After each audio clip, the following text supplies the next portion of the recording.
Awesome. Lots of lovely faces joining us now. I'll give you a couple of minutes to let everybody in.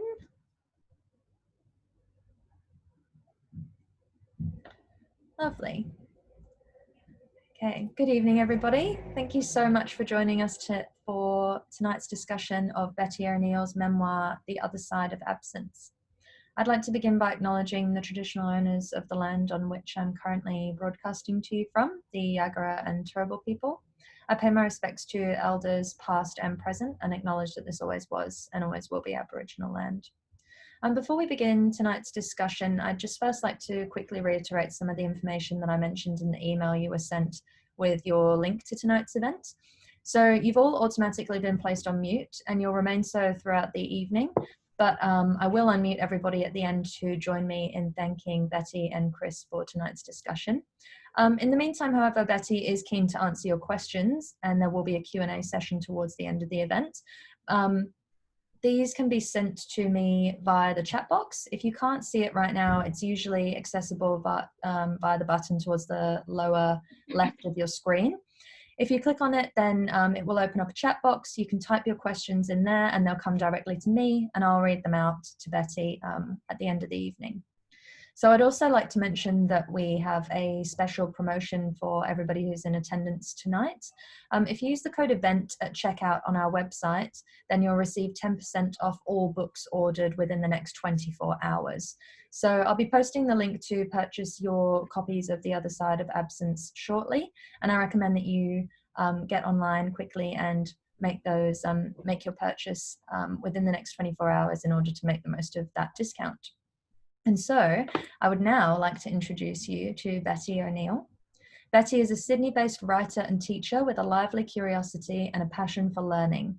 She has an eclectic range of degrees, most recently in 2018, a doctorate in creative arts, and is a university lecturer in creative intelligence and innovation. She wrote her doctoral thesis on her quest to understand her father, a World War II Polish resistance fighter who survived 4 years of imprisonment in Auschwitz and Gusen. She has published and presented conference papers and facilitated workshops in Australia and overseas on writing family history, the Cold War, migration, and the domestic space as an archive. The Other Side of Absence is her debut memoir. And in conversation with Betty tonight, we have Kristina Olsson. Kristina is a journalist and the award-winning author of the novels Shell, In One Skin and The China Garden, and 2 works of nonfiction, Boy Lost, a family memoir, and Kilroy Was Here. She lives in Brisbane, Australia. And so, Betty and Chris, I'd now like to hand over to you both for tonight's discussion. Thank you, Emma Kate. Hello, everyone. I can see lots of friends scattered out there in the audience. Thanks, everyone, for coming. And welcome, Betty. Welcome to virtual Brisbane. Thank you, Chris. I'd also like to acknowledge the traditional owners of the land we're meeting on here in Brisbane. I'm not sure of the traditional owners of all the places where people have come from tonight, but for us it's Brisbane and the Yagara and Turrbal people who told stories on this land for way longer than we have and looked after this place incredibly well. This is an extraordinary story, as you'll all see and you'll all hear tonight. It's a story. It's a multifaceted story, but it's a story of loss and abandonment and secrets of a quest, I think, for knowledge and for identity and for answers, and of extraordinary tenacity. It's a word my mother used to use, and I love it. Tenacity is the word, I think, for what Betty has done here. All this really resonated deeply with me, of course, in terms of my own work and my own family history. So I was in it right from the beginning. Overall, I think, though, to me, Betty, it felt like a personal quest for reconciliation on many levels, of making sense not just of a father's life, but of the inheritance of a history, I guess. And the pain and the mystery of that, the atrocity and the trauma, and reconciling actions. This was really interesting for me, reconciling actions taken in wartime with those taken in peace. Those two ends of a spectrum, I suppose, and their repercussions, I guess. Lots more than that as well, but I think that's a good start. But Betty, I'd really like to start with your own beginnings in life, your birth in London, because this is an intrinsic part of the story. I mean, quite often in memoirs you think, oh, we're going to start with birth and go from there. We're not, but this is an important introduction, I think, because the story starts here. Your birth in London, what, about 7 years after the war finished, was it? Yes, I was born in 1954, so yes, 9 years after. 9 years, okay, yeah. But it's definitely in a time when the war still loomed, I think, and the after effects of the war still loomed. Can you tell us what your Australian mum was doing in London in the decade after the war? And I'm not sure how long she'd been there when you came along, but can you fill us in on that? I can, yes. So my mother, Nora, she left Australia in 1952 and went to England on a working holiday. And I think she was very brave and courageous to do that, because Absolutely. Working holidays weren't really a thing in those days. So I think she was a bit of a pioneer in that respect. And she had planned to go with a friend that she had met while she was doing her training in a hotel in Melbourne. So she done an apprenticeship in hotel management at the Federal Hotel in Melbourne originally, and met this English girl, and they were going to travel together. But her friend decided not to return, so Mum went on her own. So she arrived in 1952 and went to stay with this friend's family, initially in York, and then ended up back in London. And in London was where she met my father, who had survived World War II. And as Emma said at the beginning in the introduction, he'd been in the resistance and in prison for 4 years in a concentration camp, and ended up in London, not being able to return to Poland at the end of the war. So they met in London, they married, I was born, and then Mum and I came back to Australia, and my father followed about 6 months later. Yeah. But their paths into London were, really very different. But Mum's was on a ship 6 weeks, from Brisbane. She actually sailed. Yeah. And it was a bit of a whirlwind romance, wasn't it? I mean, it didn't take long. I must say, it made me really think about all those young women and lots of Australian young women who married in haste just after the war. Certainly here, lots married American sailors and ended up sailing back to the States. And they all fell in love and married, in those days, that kind of human urge, I guess, for happiness after all the privations and cruelty of the war years. And somehow the story of your mum meeting your dad fell into that category for me. Was she happy in London? I don't think she was, actually. I think she was really very lonely, and she was also very homesick. Yeah. And I think she was quite keen to come back to Australia. Well, she was always planning to return to Australia. She'd never planned to stay in England. And I think my father was also homesick, but for very different reasons. And he was 20 years older than my mother. Yes. So, there was a big gap in their ages. But she was swept off her feet, I think, by his charm and his European accent, and they loved to dance, and Mum told me they both loved music. They went to see Swan Lake. That was their honeymoon. So that was what they did for their honeymoon. And I think that she was really very lonely, and I think she was very glad when she met him. And they lived at the Butter shoe factory estate. So I don't know whether people I had a pair of Butter school shoes. I had a pair. Everybody else did, but my that was where my father worked, in the Butter shoe factory, and it was set up as a whole estate. It was you could write a PhD about this, the Butter estate in East Tilbury.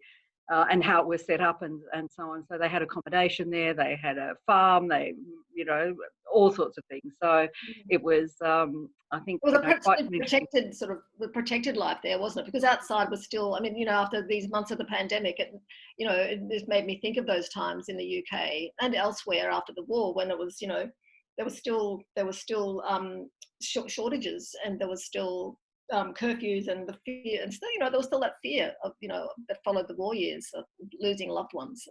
Yes. Yeah. So despite all that, and despite what followed, it was a love match, wasn't it? Apparently. Or it seemed on the surface. Well, you know, my mother did love my father, so she fell in love. And but my father's story unfolds a little differently, as you know. I'm sure we'll Yes, continue we'll on to explore a little get there. further. So then the move to Australia, with Antoni following 6 months later, and then the first of two abandonments. Yes, so when my father arrived, we lived with my grandmother on the north coast at Lismore. So some people will know Lismore. It was a small country town and I'm sure nobody there knew very much about the war in Europe, let alone what it might be like to be a Polish man who arrived who spoke very little English.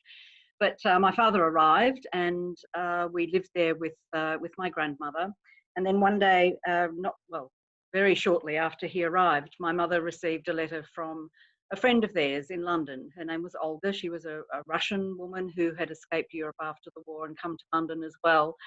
And she wrote this letter to Mum saying, you know, giving her all the news and how much she missed Mum, but also that she had this line in it that said, "I'm so glad that you now know everything about him," talking about my father, with no other details. And Mum didn't know what she meant by that, and it was very enticing line, isn't it? And she must have been mystified. Yes, but it was also an era where women didn't really question their husbands and didn't ask very much. So, and my mother was one of those women who didn't ask a lot of questions. And but that evening they were sitting on the veranda, and Mum said to my father, "We're about to start our new lives in Australia. Is there anything we need to talk about? Is there anything you need to tell me? Is there anything we should discuss?" And he looked at her, and for quite some time she told me. And after some hesitation, he said, no, there's nothing. And he went for a walk, and he used to walk every night in London and in Lismore. And then he returned, they went to bed, and then the next morning she woke up and he was gone. So, she didn't hear from him again until she filed for a divorce 6 years later, and on the grounds of desertion, which is what you did in those days. And it was coming up to her 30th birthday. So she was quite young, really, when you think about it. And she was working in a hotel at the time, and one of her customers was a solicitor, and he said to her, "Nora, why don't you give yourself a birthday present and clean all of this up and, you know, file for a divorce, and, you know, you can sort of start again." And so she filed for a divorce, and it took a lot longer than she had anticipated, because she found that my father was still married to his first wife, who lived in Poland, and he had a daughter there as well, and they were both alive and well. And so her marriage was then annulled. You were too young to feel the repercussions of this information. No, I didn't really understand. I don't know if I even knew that she had gone to Sydney to the Supreme Court. I only found that out later when she told me more information about it as I got older. But at 6, no, I didn't know anything. No, you don't remember. Understand what was happening. You had a pretty unusual childhood by today's standards, I think, but not by the standards of the 40s or 50s, or even the early 60s, I think. So before we move on to your father's part in this, can you tell us a bit about the childhood you had with your mum and in other people's houses? So it must have been really difficult for my mother. She was deserted. I think it would have been quite humiliating for her. It would have been very difficult to be a single parent in the 1950s and 60s.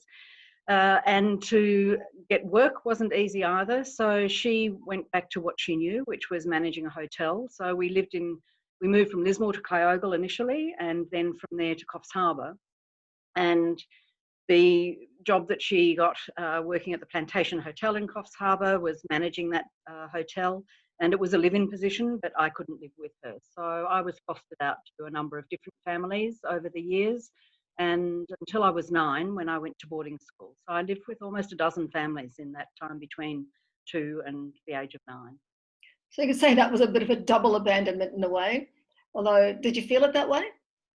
Oh, I don't know that I was aware that my father had gone missing initially, but as I got older, of course, I did realise that. And it's when you know that other children have, 2 parents and that they live with them, and then you start to realise, well, I started to realise that my life was a bit different. And yes, so there was an abandonment by both parents, really. Yeah.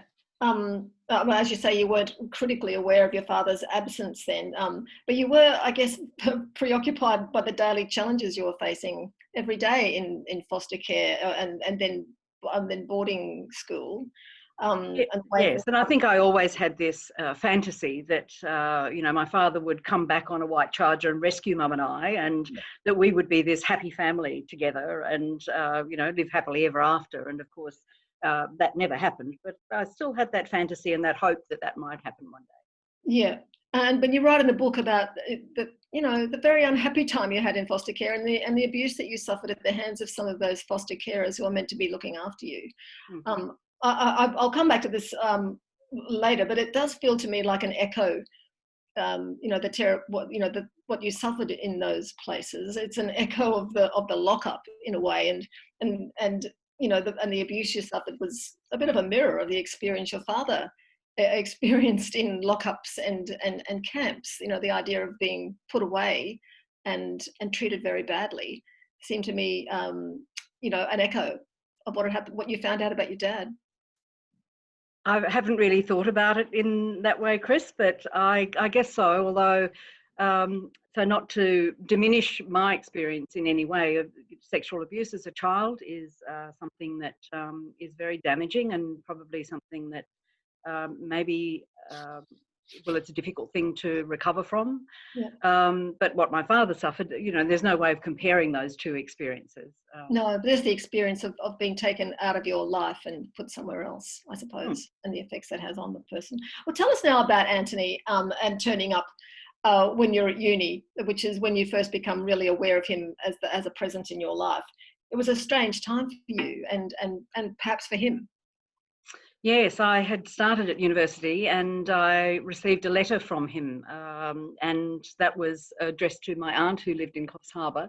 And I was actually I'd gone up to Coffs Harbour to visit Mum, and just before the Christmas holidays. And this letter arrived, and it was contact from my father who wanted to meet with me, and I talked to Mum about it. I was really curious. I definitely wanted to meet him. And I asked her if she would come with me, which she did. So we came back to Sydney. He was he was living in Sydney, so he had stayed in Australia for 20 years. So we weren't even sure whether he'd gone back to Poland at that stage. But this letter was from Marrickville in Sydney, so we knew that he had stayed in Sydney. So, and I was living in Sydney and at university in Sydney at the time. So we we met him. We made arrangements to meet him at the airport. That was his choice for some reason. It seemed an odd place, but then he didn't turn up and we couldn't find him. And so his address was on the back of the letter that he'd written to me. So I said, Mum, look, we've come this far. Let's go and meet him at his house and find him. So we did, and walking down the sideway, he lived in this little flat at the back of a house owned by a Russian woman. And I think I wrote in the book that I was expecting it to feel a bit like a power cord, plugged back into the socket, and to have that feeling of connection and knowing. And it wasn't like that at all. And after that first meeting, my curiosity was quenched really. And I said to Mum, well, I've met him. I don't need to see him again. But he had other ideas. And then it became a very difficult time. Tell us about those other ideas. He was really keen to spend time with me, and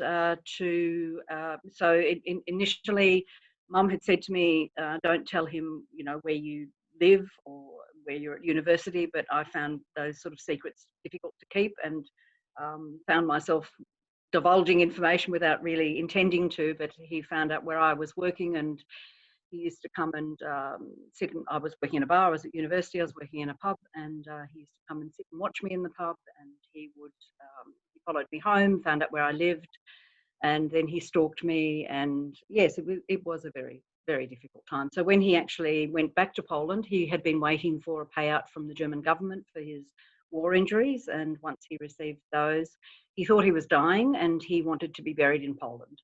He wanted to be buried in his homeland. So he got that money, and then Mum and I actually took him to the airport to make sure he got on that plane, and he left. He had told many lies, so we weren't really convinced that that's what he was going to do. So that was what we did to make sure that Well, one of the reasons that you wanted to make sure he got on that plane was his very bizarre behaviour towards you on a couple of occasions when he Yes. acted very inappropriately to Yes. you, and it became very confusing for Yeah. you.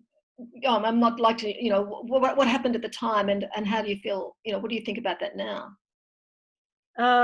So yes, it was very inappropriate, and I think that he was a very, well, I know he was a very damaged man. He was both physically and psychologically damaged, and I think he was very confused about the relationship with me and what it should be. And you know, if you read the book, you'll see that there are letters that he wrote to me that I actually found after my mother died. She kept all of the letters that he wrote to me.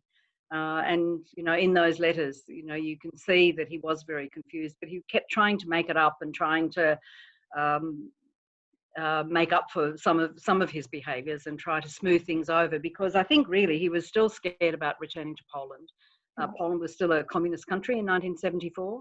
Yeah. And I think that he was still concerned that as a resistance fighter, which is why he hadn't returned to Poland after the war, because he had heard stories. And, you know, since then I've found that there are many stories of a lot of the resistance fighters who did return to Poland were either executed, they were sent to the Russian gulags, they were imprisoned. And so to return was seen as a threat to the Soviet regime who had taken over. So not many people did return, not the resistance fighters anyway. And so I think even in 1974, he was concerned that going back to a communist country, he would be at risk. And I think he thought we would be his way out. But I think that was a bit of a fantasy on his part somehow. Yes, he had a few of them, didn't he? Can you take us into the real quest for your father now, which began just after your own mother died? Well, it actually started very unexpectedly. I wasn't really planning to look for my father or to look for his story or, you know, what had actually happened to him when he returned to Poland even, because once he returned in 1974, I didn't ever hear from him or see him again. So it was, I did a writing course in 2010, and that's really where it all began. Because on that writing course, the first piece of homework that we had at the end of day one was, you know, we were given the beginning of a sentence, the first time I met.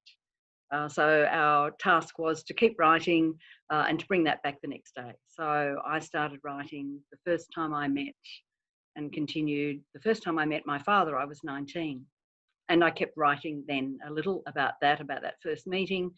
But then I realised that I knew nothing about him. I didn't have anything else to add. And we had to add to this story day after day of this 2-week, you know, writing workshop. So I had nothing to add. And I started to then wonder about who was this man who was my father, Antoni Jagielski, and what was his story and what had caused him to make the decisions that he made. So that was in 2010. And that was really the catalyst for me starting to look for what had happened to him when he returned to Poland and what was his story. I knew by then that he would be dead because he, as I said, he was 20 years older than my mother. He was born in 1909.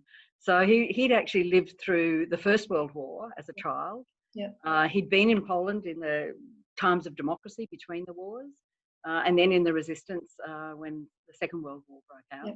Yeah. So, you know. And that writing retreat was with Patty Miller in Paris, wasn't it? It was, yes, it was, yeah. We're all fans of Patty around here. So what was what happened then? And, you know, you began to try to fill in the gaps. I did, and I had absolutely no luck for a couple of years, really, because I was writing to people, I was getting no response. And then eventually I found somebody, Kristina Olsson in Melbourne, who has a business called Lost Histories, and she helps people find their families, and particularly in Poland. And she speaks Polish, which I don't. So that was really the key to it. And she was able to help me find documents, and she would ring people in Poland. And it was quite an exciting time, really, because she would work overnight and I'd wake up in the morning and look at my phone and see, I wonder what she found overnight. And sometimes she rung a cemetery and found where my father was buried and other information. And she was able to get additional documents as well. So I was able to get my father's death certificate through the Polish consulate in Sydney. So that was really the starting point, but it was a very had a small amount of information. She was able to get me much more information. But what I discovered just from that death certificate was that he had actually lived for another 22 years. Yeah. So he went back to Poland and had lived much longer than I think he had ever expected. But the thing that really surprised me was his first wife's name was on his death certificate. So he had actually gone back to live with his first wife and his other daughter after 33 years. They hadn't actually seen him since he was arrested in the middle of the night in 1941 by the Gestapo and sent to Auschwitz. So I just found that remarkable. It's gobsmacking, isn't it, really? Yeah. But certainly by, looking from here back to that. And so then you make the decision to go to Poland. And before you go into that, I just wonder, this might be a nice time to read this paragraph that we were talking about earlier, which is at the very beginning of the book. And to me, it feels like an extraordinary metaphor, really, for the whole story. Would you read those first two paragraphs, Betty? Give us a taste of it. Sure. So this is chapter 1, In Search of the Truth, 21st of November, 2013. 70 years after my father's arrest by the Gestapo for his part in the World War II Polish resistance, in a city where I didn't speak the language or know anyone, I was looking for the truth about my dead father. With a large bunch of keys in my hand, I worked my way through the 5 locks on the front door until finally I was able to push it open. I reached around the door jamb and fumbled for the light switch. Flick, flick, flick, flick, nothing. No lights, but the central heating was working. And on that cold November day, it was warm inside, uncomfortably warm. I left the front door open to let in some light. But even so, being in that forsaken apartment in Poland made me uneasy, an uninvited intruder into my father's secret life, even though the past inhabitants were long dead. Part of me was already heading for the door. Part of me was desperate to know more. Thank you, Betty. It's a lovely, lovely introduction to this story. And of course, you do get to know more. And that was just the beginning. That was just the beginning of it. The surprise of this inheritance. Let's have a look at that first. I mean, there's many other things to talk about, but to inherit an apartment in Poland probably wasn't on your radar. No. No. So can you tell us a bit about that? Yeah, so before I left to go to Poland, and I'd found out information about, I knew my father had died, and then I found out that his first wife had died, but I knew that I had this half-sister, and I thought maybe she's still alive, and my father had told me that she had 2 sons. So I thought even if she's not alive, then the 2 sons would be. But I found out just before I left to go to Poland that she had died 2 years earlier. And so I had just missed out on meeting her, and that she didn't have any sons. So my father had lied about her having sons. I don't know why, but anyway, he had. So at that stage, I was thinking, well, there's no point in going to Poland because I have no family there. There's nobody to meet. There's nobody to talk to. Perhaps that's just the end of the story. Maybe that's as much as I'm ever going to know. But I certainly found out a lot more. And on the death certificate that I had, there was a man's name, Zdzisław, and we found out that he actually knew my father and he was alive. And so I decided to go to meet him. He was the only person in the world who was alive that I knew that had known my father. So I decided to go to meet him. And I had also planned to then follow in my father's footsteps. So to start in Lublin in the east of Poland where he lived. And where he'd been arrested, and to go from there to Auschwitz, to Gusen concentration camp in Austria, which is where he spent a number of years, and then on to London to where he'd met my mother. So that was my initial plan. But when I got to Poland, I arrived on a Thursday, and I'd arranged to have an interpreter to work with me because I don't speak Polish and Zdzisław didn't speak English. So Chris was my interpreter. He was a young student who spoke English really well, and I asked him to work with me for just 4 hours for that session, and it ended up turning into 3 months. Actually, we worked together as detectives, finding all of these pieces. But Thursday I arrived, and on Tuesday I was actually handed a certificate of inheritance. And the keys to this apartment. And this inheritance was possible because you were the last person standing, basically. Yes, so there were no other relatives, and there was, Yanina had not had any children at all, my half-sister, and so the apartment had been locked up since she died. And I had hoped just to get access to that apartment so that maybe there were some photos or documents, but I ended up inheriting it because there was nobody else. But it was a bit of a double-edged sword, wasn't it? Because it wasn't worth a great deal of money and there were bills outstanding and it was a bit of a mess. Yeah. Yes, and yeah, it was a tiny place. It was 3 rooms. So you sort of, walk in and there's this main room ahead of, when I walked in, there's a main room ahead of me, and you walk down a little corridor to the left and there's a bathroom at the end and then a kitchen next to that. And that's all there was to it, those 3 rooms. And yes, there were lots of bills because nothing had been paid for since my half-sister had died. And it was just full bulging with documents and photos and clothes and all sorts of things. And I had just thought there might be a few things, but I think they were what we would think of as hoarders now, but in those days they just didn't throw anything away. They saved absolutely everything. So whether it was a piece of string or ribbon or just the aluminium off the top of a tub of yogurt, all of those things kept. So this apartment was bulging with lots of things. But you and Chris actually are putting together this long kind of a identikit photo of your father, of this trying to put a shape to all the tiny details that you'd had, and all the documents and photographs and other things in that apartment actually started to fill in the gaps, didn't they?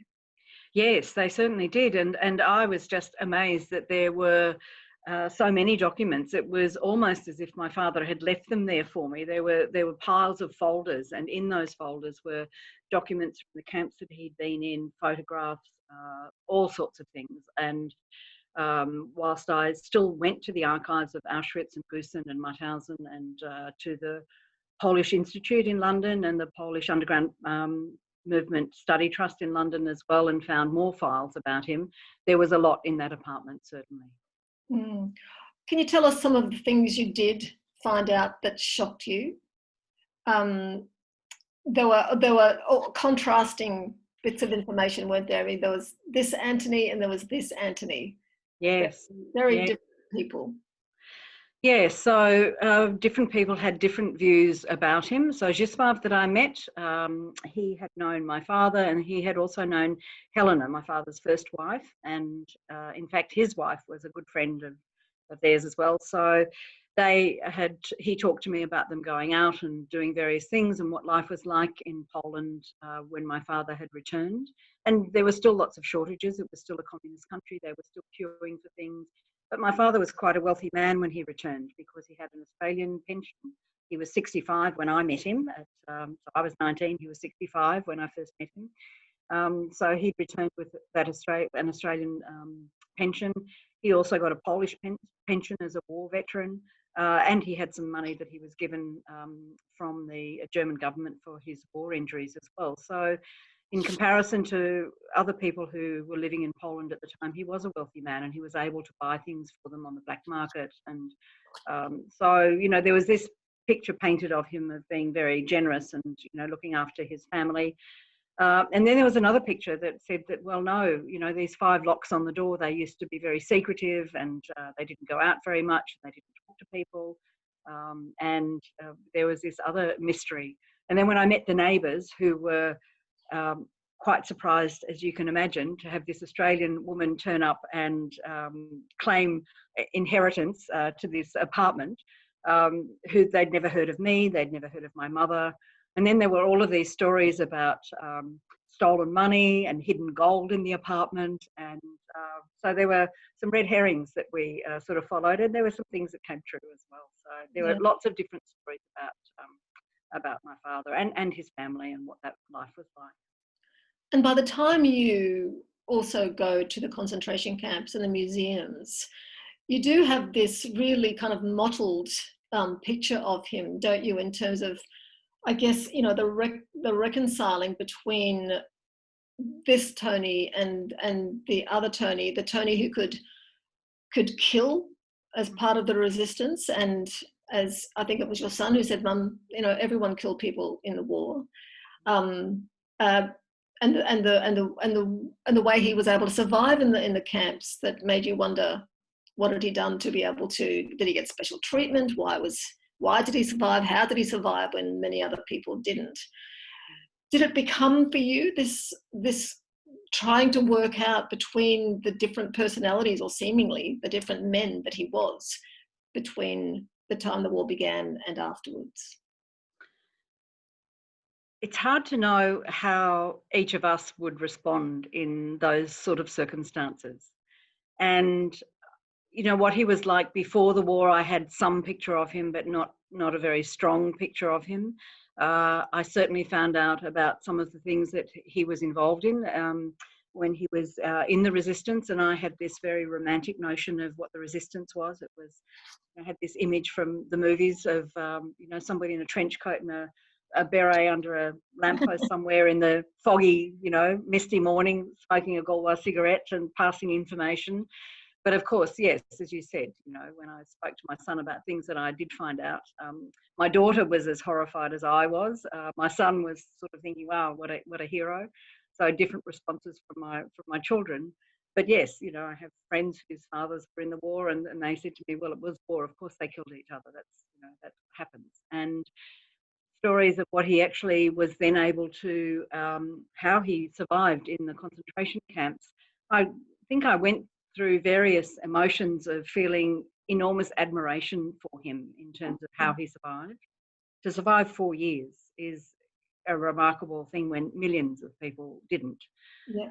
And the records that I found in the Mauthausen archives in Vienna, they were really able to help me. The Germans were meticulous record keepers. So there were records there of him arriving in Gusen concentration camp, and he worked there as a stonemason.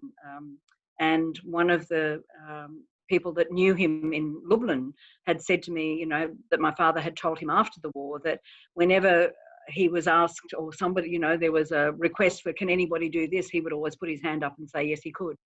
So he was quite creative. And strategic, really. Yeah. And strategic, yes. And there were times that, you know, he told this man also that there were times that, you know, he had saved a small piece of bread and he would use that to give to somebody to do a favour for him. Or he would, maybe he was too tired to work, so he needed to rest, so he would then ask somebody else to fill in for him. Or just saying that he was a stonemason meant that he was then able to work undercover, and both in the summer and the winter, you know, that was a significant advantage. He was also caught sabotaging.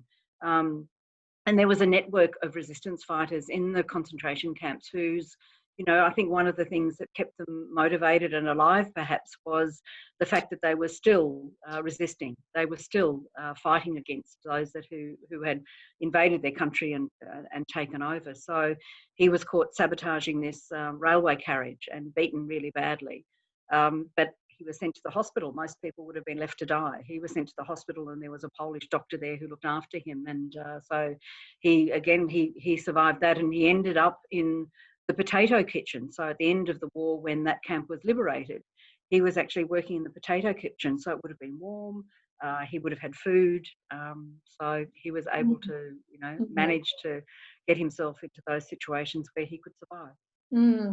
He seemed to me a man of stunning, maddening contrasts, to the point where reading the book, I kept flip-flopping between feeling very sorry for him to feeling outraged with him to wondering when he was telling the truth to when he was fantasizing.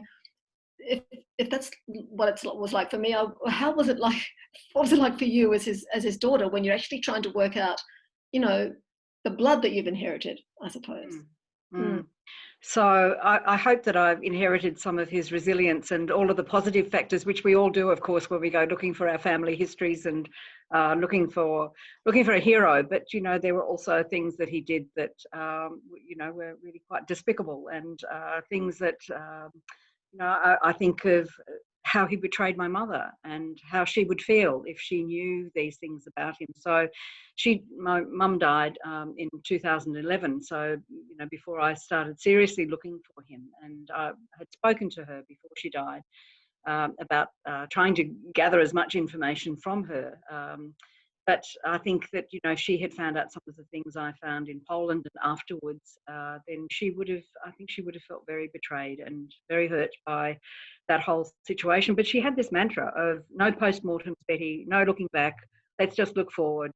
I'm the opposite. I like to look back. I like to reflect. I like to think about things, and I like to make sense of things. And but she was very different, very practical, and I guess perhaps she needed to be able to get on with things and survive and to provide for me and for her as well. I think it's one of the really compelling parts of the book that you actually do approach it as both historian and academic and daughter, which brings together all those threads, the emotional, the hard-headed, researcher trying to really just get to the bottom of things, but also the daughter who's just trying to work out who her father was. So, yes, and many mixed emotions in both of those roles. That sort of researcher, historian, detective, that's a quite an objective sort of a role. But I was also an abandoned daughter, and I also felt very jealous and very envious of my half sister and the relationship that she had with her father. I found letters in the apartment that my father had written to Helena, his first wife, and Yanina, from immediately after the war. So he knew that they were alive when he married my mother. And from both England, and then when he was in Australia for 20 years, he sent them money, he sent them food, he sent them coffee and tea and knitting wool and medicines.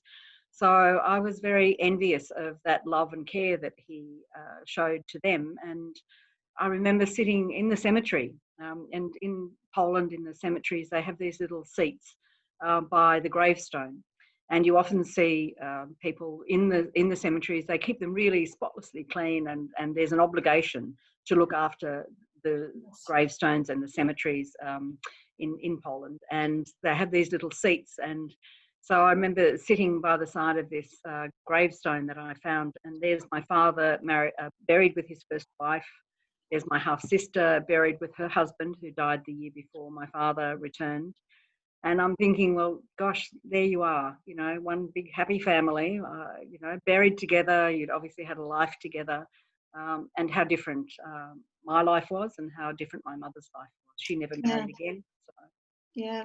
I mean, in so many instances, I just wanted to call him a cad, and yet there were these other emotions all the time. And I must say, one of them in the part of the book, about 2/3 of the way through, and I know you've spoken about this before, in terms of the phrase that kept being repeated around him about that said, "Return not desired," and this applied to him in so many contexts, didn't it? That it really did. So it was what was written on his prisoner record card, and people who were sent to Auschwitz, that was an extermination camp for so many people. My father worked in that camp, moving bodies from the gas chambers to the, where people were burnt, where the bodies were burnt. But then when he was moved to Gusen concentration camp, that camp is a Category 3 camp, and that was what it was called. It was return not desired. So anybody who was sent there, they were just to be worked to death. They were just to be used to quarry the granite from the mines there, that were to build a greater Reich for Hitler, and particularly in Linz, which was just next door to the camp, not very far from the camp, and that Hitler had spent time in that city, and so they were going to build this grand city. But yes, many different emotions. Indeed, and you do say, apart from all the return not desired, all through Europe, and by the Soviet occupiers as well, of Poland after the war, that return wasn't desired by his wife and daughter in Australia either, by Nora, and certainly not by you in many moments, that you just could have done without him. Absolutely.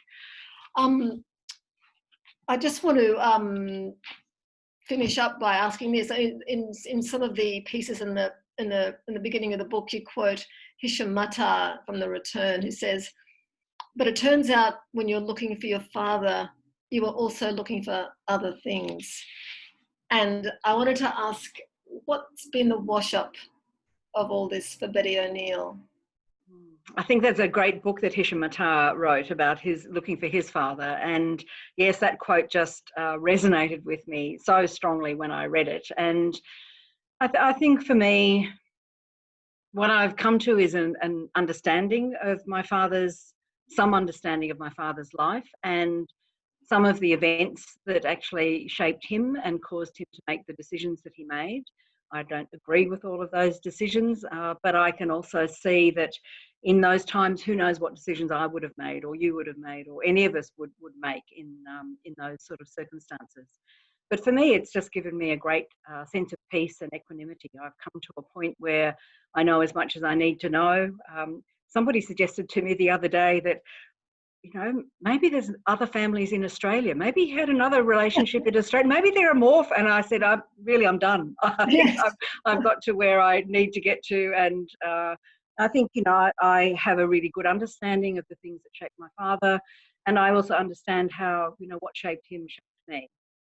And that's really what I was looking for, an understanding of that. And I think I've got to that point. And, I think one of the great gifts you bring to this book is your utter lack of judgment in the end for him. I mean, you tell us and you show us the great frustrations and the great injury, the great emotional injury of those years. But in the end, after your identikit is put together, you don't judge him. And I think that's an extraordinary triumph in a book, that you can do that. So well done, Betty. It's quite amazing. Thank you. We're going to go to some questions, I think. Yeah, lovely. Thanks, Chris. We've had a question come through. I'm encouraging you all to please keep sending me some. But for the moment, we've had one from Flick who's asked, how have you reconciled the different perspectives of Antoni during this process? I think it goes back to how Chris described my different roles, I suppose. One is this historian and objective detective, on the hunt of a cold case in some ways and trying to find clues to put together. Reconciling what he did and the way that he behaved comes really from an understanding of the damage that war does. And, if there's one theme to come out of it, I hope it makes us reconsider, for example, how much we spend on defence in comparison to how much we spend on education.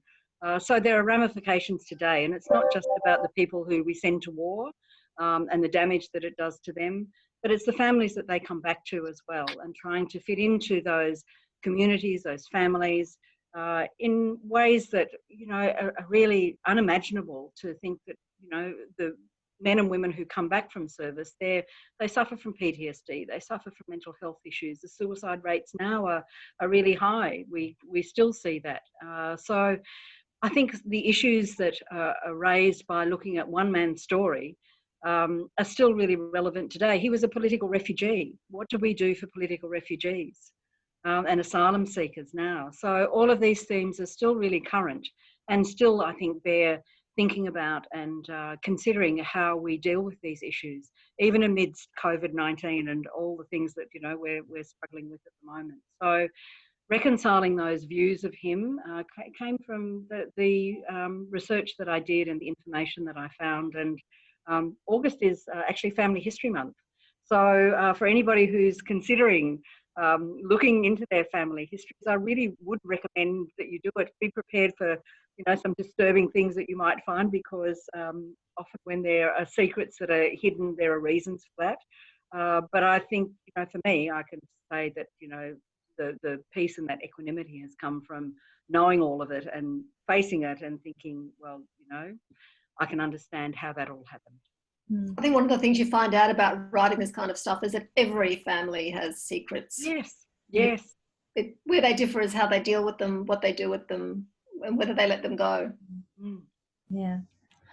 We haven't had any more questions come in, but I have one that I would like to ask you myself, Betty, because I can see the audience here and I know that there are lots of writers with us tonight, and that my mum is actually joining us tonight, and she is writing a memoir and researching her family history. And I know that she would love to know some of your tips on research, particularly researching things that are very personal and yeah, uncovering certain secrets and perhaps uncomfortable truths, if you have any advice for writers. Well, look, I think be prepared for the unexpected is probably something to consider. I went to a country where, as I said earlier, I didn't speak the language. I didn't know anybody. It was the middle of winter because that's, the long university break here, so I wasn't teaching, so that was the time that I could go. I went back in the summer, which was a whole different experience. But just thinking about even those environmental factors and how they impact you as a writer, as a researcher, I think are worth considering. And thinking also about what sort of support that you can get. I think when you're writing trauma and writing about traumatic events, you need to really be prepared to look after yourself in the process and to make sure that you have some good support. I had amazing friends. Technology is such a wonderful thing in the dark of, 5 o'clock in the afternoon in the winter in Poland, where there was no electricity in the apartment, so I couldn't do any more there. So I was pretty much left to my own devices. So to be able to Skype in with my friends and explain the things that had happened and be able, have somebody to talk to was really helpful. I think the other thing is actually finding those sources of information that are really going to give you first-hand accounts of things that happened. And I was really fortunate to be able to find those in the archives. When I went to Auschwitz, for example, I booked a study tour. So there was a 2-day study tour that you could book. And so I booked that. And because it was like the 2nd of January or something when I was there, I was the only person. So I had this personalized tour with this very well-informed, well-educated, knowledgeable young guide, and she helped me find all sorts of information, even took me to the bookshop and found books that were in Polish, but we went to the cafe and we sat and she translated, and she said, "Oh, Betty, look, here's some information about your father." It actually, had my father's name and the transport that he had arrived on, and then there were eyewitness accounts of that arrival in Auschwitz from different men, and describing what that arrival was like in the middle of the night, and the sound of the guns and the dogs barking and the lights flashing and the noise and the shouting and so on. And I think those first-hand accounts are really things that are very valuable and really give you a sense of what it's like. And then when you come to write about these things, you have a lot of detail that you can call on. So it took me a long time to research this.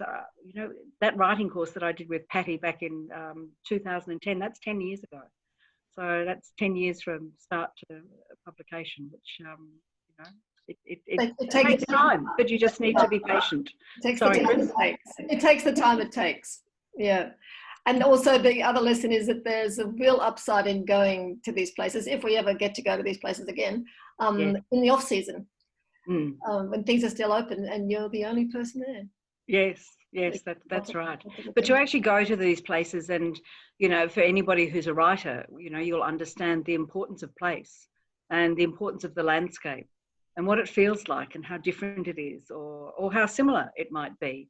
And the people that you meet in different countries, and when you're writing about a different culture, a different language, a different place, nothing really replaces actually going there if you can. And fingers crossed that we get to do that again. Absolutely.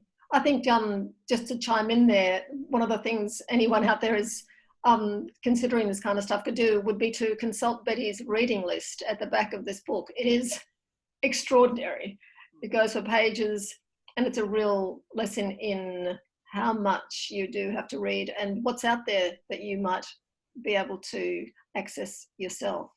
And the other thing was this is the first book I've ever written. So I read lots of memoir. I read lots of family histories. I read lots of stories to see, to try to educate myself about, how do people write these stories and in what voice and what's the structure of them and all of the things that you learn about writing, but also about research and what you can learn from reading other people's stories. I think one of the other things I wanted to say was that there's, apart from the complete lack of judgment, which I think is crucial in writing memoir, that you have to suspend your judgment just to be able to write as a human, I think.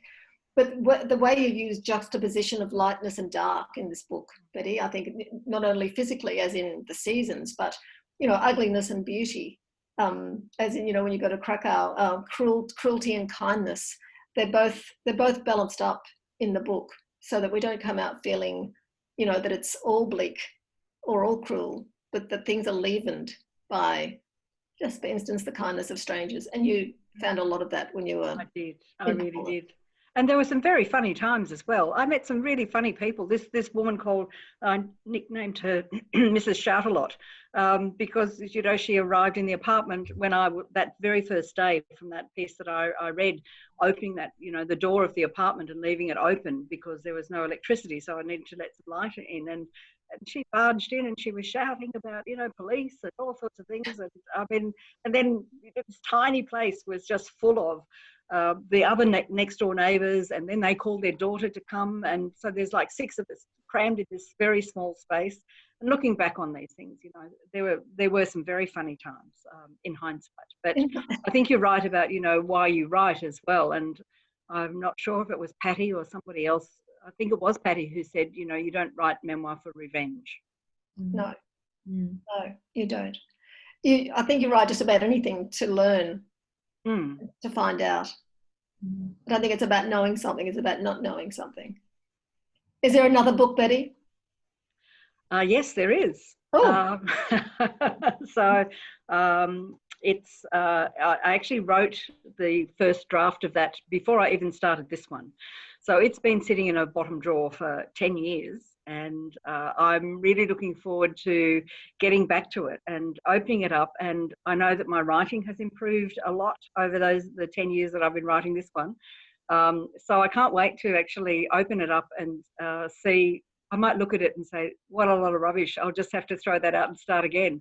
Or hopefully I read it and think, there are some good bits in there that I might be able to pick up on as well. So is it memoir again? It is memoir again, yes. Yes, a very different theme, and it's really about me being a single parent and parenting in a very different situation to my mother, but influenced by, you know, what my own childhood was and trying to provide something different. And and what happens in over those years. Yeah, interesting, that cascade of single mums. It's handed down sometimes. Yes, I think so. Any more questions there, Em? Yeah, we've had a few more. We've actually had quite a few more come in now, but unfortunately we're running short on time. So I'm just going to have to pick one. I have, however, been taking note of the questions as Betty asked me to do so before we began the conversation. So I will pass them on to Betty from you all. But the last one I think that we should finish on is from John. And John has asked, how has the experience of writing this book changed you? And he also adds, it is, by the way, one of the best books I've read, so congratulations. Oh, my goodness. Thank you. Thank you. I think it's changed me significantly, and sometimes you don't realise the changes that are taking place because they happen gradually, I think. And but I'm sure that my friends would say that I've changed quite a bit over these last 10 years. But I think I really have a greater sense of peace and a greater sense of comfort in knowing that I've really looked very carefully at where I've come from and the things that have shaped me. And I have a much better understanding of that. And I think when you have an awareness of it and an understanding of it, it helps you make better decisions. Well, it's helped me make better decisions about my life and choices and so on. So I think that that's probably the most important way, is just feeling more comfortable with who I am. It's taken me a long time, hasn't it? It's a shame you have to get to this age to feel that. But anyway, that's how it has been. So it changes you at a cellular level, I think. And I think so. You're never the same again. And it's made me think about a number of, you know, as I said, those current issues that are still really relevant in this day and age about, you know, sending people to war, about how much we spend on, you know, defence, and the armed forces, about what we do with refugees and asylum seekers. All of those. What happens to families who suffer violence? So I suffered violence as a child. What happens to, how do we protect children? How do we think about our foster care system? And there are some amazing foster parents out there who provide incredible care. And then there are some who don't, and it's not about being a foster parent or not, it's just being, you know, in those circumstances, I think. So I think there are lots of things that we can, you know, learn from history, that we can learn from the past. And if we don't tell these stories, then we don't learn. And if we don't learn, then we repeat the same mistakes. And I think that that's, you know, that makes history impotent in some ways, and that's a great disappointment that that happens. And so I think as intelligent, considered human beings who have compassion for other human beings, I think there's a lot that we can learn from history and that influences how we behave. Lovely. Thank you so much, Betty, and thank you, Chris, as well, for a fantastic discussion. Unfortunately, we have run out of time. I'm sorry to those whose questions I didn't get to. I will pass them on to Betty, as I said. Betty, Chris, do you have any final comments before I unmute everybody so that they can join me in thanking you both again for a fantastic discussion tonight? Go buy the book and read it. Go on, Chris. Go buy the book and read it. Thank you. And I was just going to say, for those of you that have had questions that we haven't got to, you can just go to my website, bettyoneil.com, and if you post those questions, I will certainly reply to them, because hopefully it has provoked some curiosity, some questions that you might want answered, and if I can help with those, I'd be very happy to. Lovely, thank you so much. I'm going to take everybody off mute now so that you can all join me. Everybody's off mute. Thank you very much. Thanks, everyone. Thanks for coming on. Yeah, thank you. Thanks, Emma, and thanks, Chris, for those great questions too. Bye-bye. Thank you. Bye. Thank you, Betty. Bye. Thank you. Bye.